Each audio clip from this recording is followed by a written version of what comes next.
እግዚአብሔር ይጠብቃችሁ። በእውነት ሳይሸራረፍ ሳይቀነስ እንዲህ አድርጋችሁ ይህን የመሰለ አባቶቻችን የሰማነውን ነገር ስለሰጣችሁን እግዚአብሔር ይጠብቃችሁ።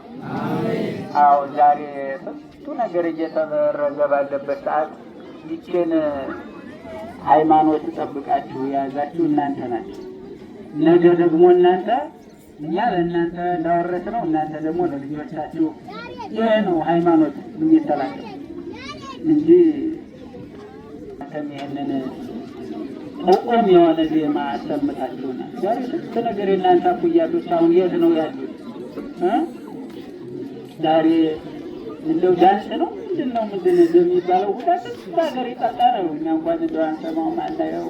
እግዚአብሔር ያሳያችሁ እናንተ ያው አቅማችንም ደከም እያባዘጠ እንግዲህ እንደሱ ስለሆነ እናንተም ይህንን ማስቀጠል አለባችሁ። እሺ ልጆች፣ በመንደርም ስትሄዱ ደግሞ ታዲያ የበዓል ብቻ ሳይሆን ለቤተሰቦቻችሁ መታዘዝ፣ ለመንደሩ መታዘዝ፣ ማስቀደስ፣ መቁረብ ነው። እሺ ልጆች፣ እግዚአብሔር ይባርካል። እማዘኛ እንደው ጨምሪላቸው እንጂ ደግሞ ግበሉ ልጆች እንዲህ አለው አርሞ ደግሞ ፈጣሪያችን ሸክፎ ደግፎ ያድርሰና።